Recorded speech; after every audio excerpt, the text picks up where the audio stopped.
Hello friend, मेरा नाम है अजय और मैं लेके आया हूँ एक नया टॉपिक आपके लिए जिसका नाम है introduction of city rating plate parameters. आज हम देखने वाले हैं सिटी रेटिंग प्लेट्स के ऊपर, करंट ट्रांसफार्मर रेटिंग प्लेट के ऊपर जो पैरामीटर्स दिए रहते हैं उसका इंट्रोडक्शन, शॉर्ट डिस्क्रिप्शन। तो जैसे इस इंडेक्स में दिया गया है, इसमें कुछ इंपॉर्टेंट टॉपिक्स भी हम इसमें कवर करने वाले हैं, जैसे क्लास क्या होता है, एक्यूरेसी, इंस्ट्रूमेंट सेफ्टी फैक्टर क्या होता है, नी पॉइंट वोल्टेज क्या होता है, मैग्नेटाइजिंग करंट क्या होता है। तो मैंने एक एग्जांपल लिया है इस सिटी रेटिंग प्लेट का। ये 245 केवी जीआईएस का एक करंट ट्रांसफार्मर का रेटिंग प्लेट है। जो लेफ्ट हैंड साइड में हाइड जो दिख रहा है आपको, वो जो है मैन्युफैक्चरर का नेम और लोगो रहता है वहाँ पे। जनरली इसी तरीके के रेटिंग प्लेट रहेगा जिसमें कस्टमर का नेम रहेगा, रेटिंग दी रहेगी 245 केवी जिसपे वर्क होने वाला है, और बाकी सब भी जो पैरामीटर्स आप यहाँ पे देख सकते हैं। ये वन बाय वन अपन इस वीडियो में कवर करने वाले हैं इंट्रोडक्शन वाइज। तो देखते हैं आगे one by one. First topic है अपना insulation level, power frequency, voltage. The first value is given as a 460 kilovolt which can be generated by phase to earth fall और लोड रिजेक्शन। ये अपना routine test रहता है। 460 kilo volt तक अपन यहाँ पे अप्लाई करते हैं 60 सेकंड के लिए। 60 सेकंड के लिए इतना वोल्टेज अप्लाई करते हैं। आप बोलोगे कि सर 245 केवी इसका सिस्टम वोल्टेज है, तो इतना क्यों अप्लाई कर रहे हैं? क्योंकि फॉल्ट अगर फेज टू अर्थ फॉल्ट होता है या लोड रिजेक्शन फॉल्ट होता है, इतना तक अपना जो करंट ट्रांसफार्मर सस्टेन कर पाए, इसके लिए इसको बनाया गया है। 60 सेकंड पे अपन टेस्ट करते हैं, 60 सेकंड तक उसको कुछ नहीं होगा, इतना अपन इंश्योर करते हैं रूटीन टेस्ट में। सो नेक्स्ट है अपना लाइटनिंग इम्पल्स वोल्टेज क्या होता है। ड्यूरिंग रेनी सीजन आप देखते हैं कि जैसे लाइटनिंग गिर गई अपना सिस्टम पे, तो इतना तक वोल्टेज 1050 किलो वोल्ट तक पीक तक वोल्टेज अपना जनरेट हो सकता है अपना सिस्टम पे। तो उस कंडीशन में भी अपना सिटी सेफ कंडीशन में वर्क करेगा। इतना तक वोल्टेज पीक तक चला गया। Peak is nothing but instant रहता है, वो माइक्रो सेकंड मिली सेकंड के लिए जाके एसी पीक में क्रिएट होगा और लो हो जाएगा। ये कंटिन्यूस फ्लो के लिए नहीं है। 1000 ये टाइप टेस्ट पैरामीटर है, टाइप टेस्ट में कवर किया जाता है। नेक्स्ट है स्टैंडर्ड। तो दिस इज ये आईसी स्टैंडर्ड अपन फॉलो करते हैं इसके लिए। तो 61869-2 दिस इज स्टैंडर्ड एज पर which the current transformer is manufacture. इसके हिसाब से बनाया गया है इस करंट ट्रांसफार्मर को। So rated primary current 1600 ampere दिया गया है इसमें। This is current on which the our current transformer going to work in a normal working condition. Normal working condition में 1600 एम्पियर करंट तक अपना सिस्टम में वर्क होने वाला, इतना फ्लो होने वाला है current. So rated continuous current क्या होता है देखते हैं। Most of the current transformer made for extended current rating, hence this is also called as the rated extended current rating. So it may be 120 or 150% of rated primary current.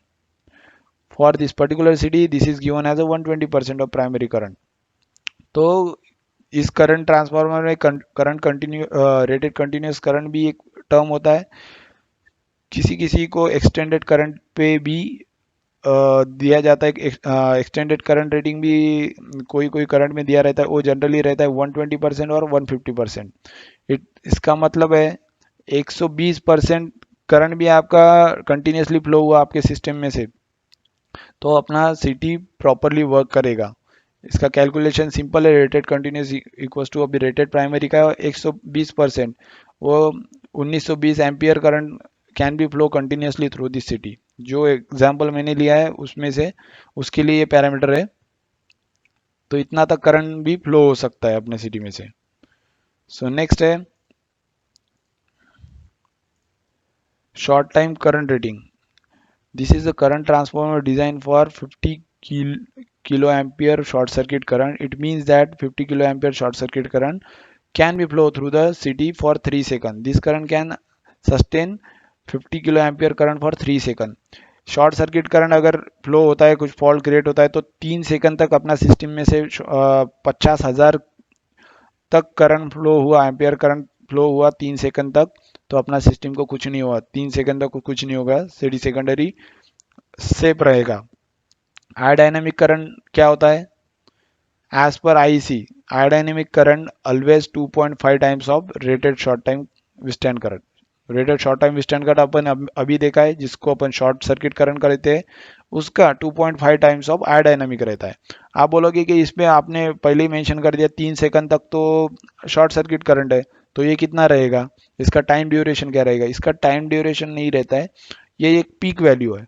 जो AC sinusoidal में 3 second के अंदर में जो भी peak create होगी, एक या दो पीक क्रिएट हो भी सकते हैं 125 किलो एम्पियर तक, तो 125,000 एम्पियर तक भी पीक क्रिएट हो गया तो अपना सिस्टम प्रॉपरली वर्क करेगा। इसका मीनिंग यही है। नेक्स्ट है frequency. We know that frequency is nothing but a number of cycle completed in 1 second, where we are in India, we are in India, so our standard frequency is 50 Hz. India की standard frequency 50 Hz है। Ratio क्या होते हैं? This is depend upon the number of tapping taken from the secondary winding. Example, as shown in the picture, there are the 5 tappings for core 1s1, 1s2, 1s3। Core 1 के लिए 1s1, 1s2, 1s3, 1s4, 1s5 ऐसे tapping दिए गए हैं पहली core के लिए, ऐसे सो ऑन। सेकंड कोर के लिए 2s1, 2s2 ऐसे दिए रहेंगे। तो रेशो क्या रहता है? इट डिपेंड्स अपॉन द आपका लोड करंट जो है कस्टमर का, उसको प्रोपोर्शनल में, उसके प्रोपोर्शनल में 1 एम्पियर है और 5 एम्पियर आउटपुट देना प्रोपोर्शनल करंट। क्योंकि अपन डायरेक्टली तो इतना ज़्यादा करंट मेजर नहीं कर सकते या प्रोटेक्शन सिस्टम के लिए कनेक्ट नहीं कर पाएंगे, इसी के लिए अपन स्टेप डाउन करके 1 एम्पियर बनाते हैं।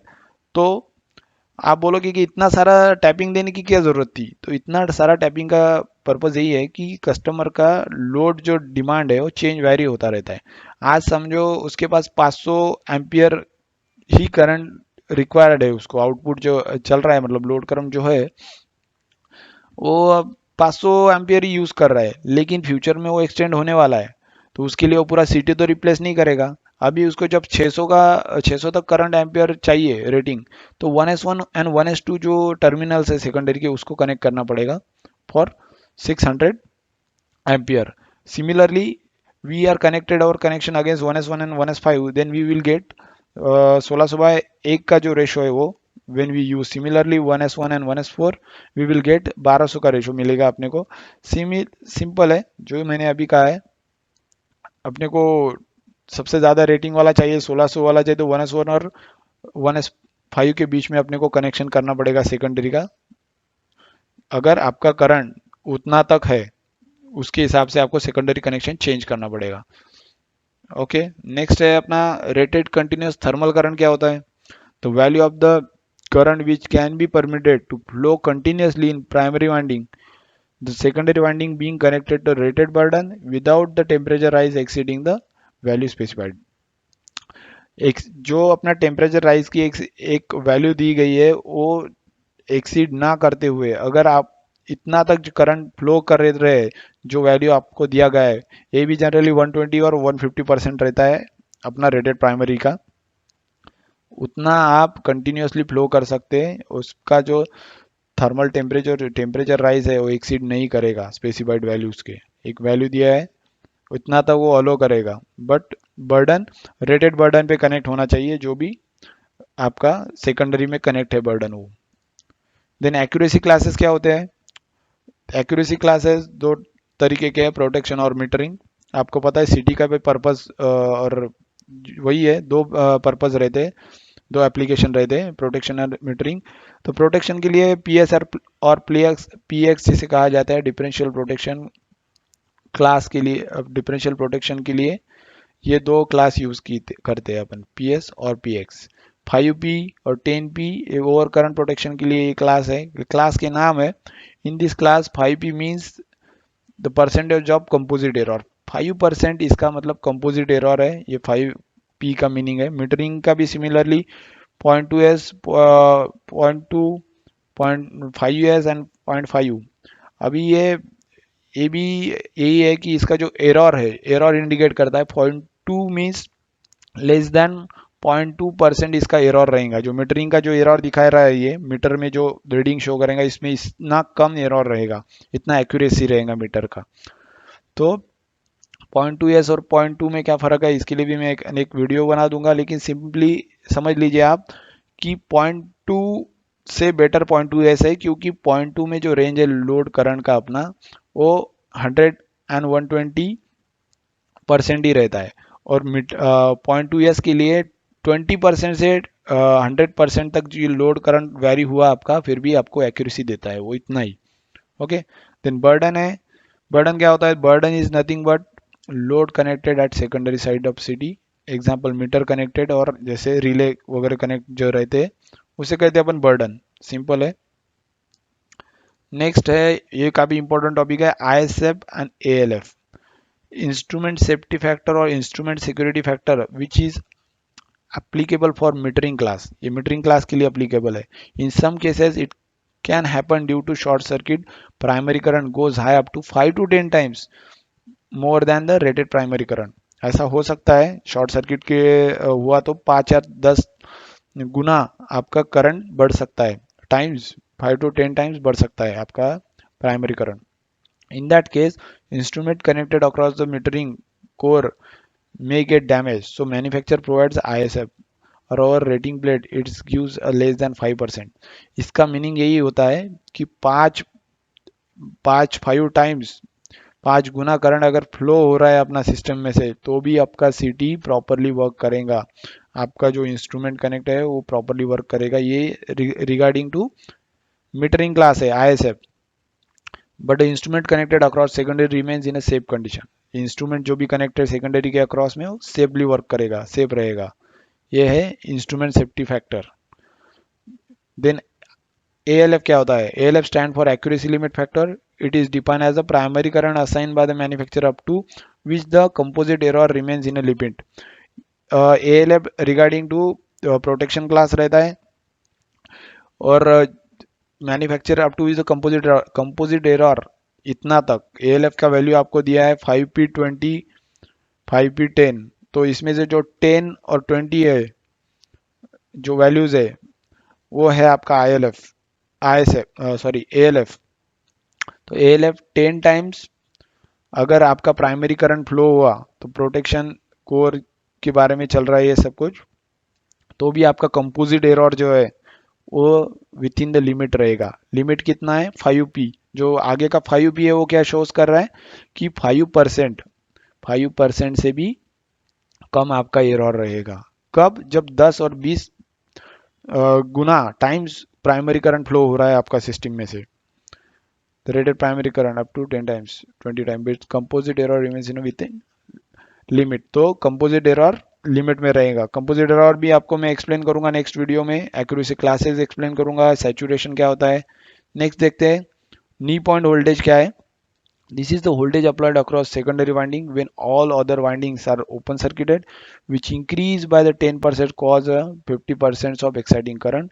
if the excitation current increase, which means you will get increasing the ratio error। ये क्या है? एक टेस्ट परफॉर्म करते हैं नी पॉइंट वोल्टेज। नी पॉइंट वोल्टेज क्या होता है? जब शॉर्ट सर्किट और फॉल्टी करंट फ्लो होता है अपना सिस्टम प्राइमरी से, तो फ्लक्स जितना जनरेट होना है उतना जनरेट हो जाता है सिस्टम में, उसके बाद फ्लक्स जनरेट होना बंद हो जाता है। तो फ्लक्स का जो चेंजिंग फ्लक्स है उसी के हिसाब से तो अपना वोल्टेज जनरेट होता है सेकेंडरी में, जो लिंकेज होके इंड्यूस होके। तो अभी इंड्यूस नहीं हो पा रहा है, वोल्टेज ही इंड्यूस नहीं होगा सेकेंडरी में, क्योंकि फ्लक्स चेंज नहीं हो रहे। तो फ्लक्स चेंज नहीं हो रहा है तो वोल्टेज इंड्यूस नहीं हो रहा, वोल्टेज जनरेट नहीं हो रहा है तो करंट नहीं है, तो जीरो करंट हो गया है। उस पॉइंट को अपन कहते हैं नी पॉइंट वोल्टेज। जिस पॉइंट पे सिस्टम हो रहा है उसके ऊपर जो है सैचुरेशन रीजन स्टार्ट हो जाता है, सैचुरेट हो जाती है अपनी सिटी। तो जिस और ये जो है नी पॉइंट वोल्टेज, तो अभी इतना तो वोल्टेज अपन अप्लाई नहीं कर सकते ड्यूरिंग टेस्टिंग। टेस्टिंग पे एक सेटअप किया जाता है कि ऑटो ट्रांसफार्मर से सेकेंडरी वाइंडिंग में वोल्टेज अप्लाई किया जाता है, जिसमें वोल्टेज वोल्ट मीटर और एमीटर कनेक्ट किए जाते हैं और चेक किया जाता है। तो वोल्टेज ग्रेजुअली इंक्रीज किया जाता है। वोल्टेज जैसे जैसे इंक्रीज करते हैं तो एक ऐसा स्टेज आता है कि 10% वोल्टेज इंक्रीज करने के बाद 50% आपका करंट बढ़ता है। पहले स्टार्टिंग में तो लीनियरली बढ़ते हैं, दोनों भी एक साथ साथ बढ़ते हैं, बट एक ऐसा स्टेज आता है जिसके बाद 10% आप वोल्टेज अप्लाई करोगे तो डायरेक्ट 50%ली आपका करंट इंक्रीज होगा। उसी कहता है एक्साइटिंग करंट, जो इंक्रीज हो रहा है सेकेंडरी में। तो इसी फेनॉन इसी पॉइंट को कहते हैं, जिस पॉइंट पे ये हो रहा है इसे नी पॉइंट वोल्टेज कहा जाता है। So yes, thank you, this is all. Excitation current भी हो गया। मैक्स रेजिस्टेंस क्या है? यस, रेजिस्टेंस जो सेकेंडरी का वाइंडिंग रेजिस्टेंस अपन मैक्स वैल्यू दिया रहता है, ये टोटल रेजिस्टेंस इसमें मेजर किया जाता है। जैसे केबल का रेजिस्टेंस भी आ गया कनेक्शन तक, जैसे एलसीसी में जहाँ तक कनेक्शन होते हैं वहां तक का पूरा आपका सीटी का रेजिस्टेंस इसमें रेटिंग प्लेट पे मेंशन किया रहता है। अपना रेजिस्टेंस का वैल्यू लेस देन दैट होना चाहिए। So yes, thank you very much for listening this.